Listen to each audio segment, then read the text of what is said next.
ముద్రగడ పద్మనాభరెడ్డి గారు అన్నంత పనిచేసిండు కదా. ఓట్లకు ముందు పవర్ సార్ను ఓడించకుంటే నా పేరునే పద్మనాభరెడ్డిగా మార్చుకుంటా అని ఎగిరెగిరి పడి సవాల్ చేసిండు. పవన్ సార్ను ఓడిలేదు కాబట్టి సవాల్ ఓడిపోయిండు. పవన్ కళ్యాణ్ గారి గురించి నేను ఒక సవాలు విసిరానండి.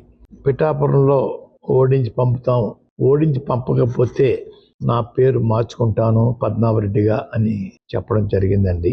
ఓటమి చెందాను.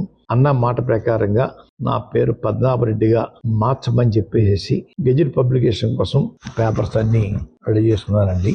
మాట తప్పే వంశం కాదు మాది అన్నట్టే పేరు మార్చుకునే తందుకు అప్లై చేసుకున్నాడు. ఇక ఇలా గవర్నమెంట్ వాళ్ళు పద్మనాభరెడ్డిగా పేరు మారినట్టు గెజిట్ ఇచ్చిర్రు. ఇప్పటి సంది ముద్రగడ పద్మనాభం గారిని పద్మనాభరెడ్డిగానే పిలవాలన్నట్టు. ఆధార్ కార్డు నుంచి పాస్పోర్టు, బ్యాంక్ ఖాతాల అన్నిట్లా ఇదే పేరు మారుతుంది. ఇక అయ్యో, పెద్ద మనిషి అన్నప్పుడు పెద్ద మనిషి వివరాలు చేయాలి గానీ ఎచ్చులకు పోయి సవాలు చేసుడెందుకు? ఇట్లా మందిలో నవ్వుల పాలే పేర్లు మార్చుకునేందుకు? ఇప్పుడు ఈ పెద్ద మనిషి పేరు మార్చుకోకుంటే ఎవరన్నా ఏమన్నా అనేటోలేనా? ఆయన పాపాన ఆయనే పోతాడు తీరని సప్పుడు చేయకనే ఊకుందరు. కానీ ఈయన రేషానికి పోయి ఇట్లా పేరు మార్చుకొని పెద్దరికం నిలబెట్టుకున్నా అనిపించుకుంటుండు. కానీ ఆయన పేరు మార్చుకుంటే ఎవరికి ఫాయిదా, మార్చుకోకుంటే ఎవరికి నష్టము? ఏదైనా రాజకీయం గురించి ఎవరికి అర్థం కాదని అంటారు పద్మనాభం గారు ఆగం పాలిటిక్స్ గురించి ఎరికైనోళ్ళు.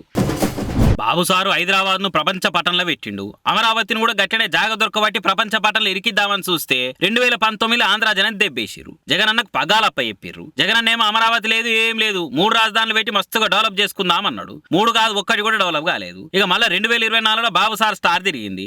మళ్ళా సీఎం అయిండు. సీఎం ఆవిడే ఆలస్యం మానసపుత్రిక సొంటి అమరావతి మీద దృష్టి పెట్టిండు. క్యాపిటల్ కు భూమి పూజ జరిగిన కాడికి పోయి అలా పొర్లు దండం పెట్టిండు. అంటే ఇంకా ప్రజావేదిక కాడికి పోయి చూడంగానే కళ్ళు చెమ్మగిలినాయి సార్కు. ప్రజావేదికను మళ్ళా కట్టేది లేదు, అది జగన్ విధ్వంసక పాలనకు గుర్తుగా అట్లనే ఉండాలని మొన్న అన్నాడు. మరి ఇప్పుడు దాన్ని ఏదైనా జగన్ అన్న విధ్వంసక మెమొరీ లెక్క ఏమైనా గడతలో ఏదో తెలియదు. కాకుండా రాజధానిలో బిల్డింగ్లు అన్ని ఎట్లున్నాయి, ఎంత పని మిలిగింది, ఏం కథ అనేది మొత్తం పోయి చూసిండు. అర్జెంట్ గా మళ్ళీ అవన్నీ కట్టాలంటే ఓ 10,000 కోట్ల దాకా అయితే అని లెక్కలేసుకుంటున్నట. మొత్తానికి బాబు సార్ కలల రాజధాని కట్టేదాకా ఊకునేటట్టు లేడు పోరి.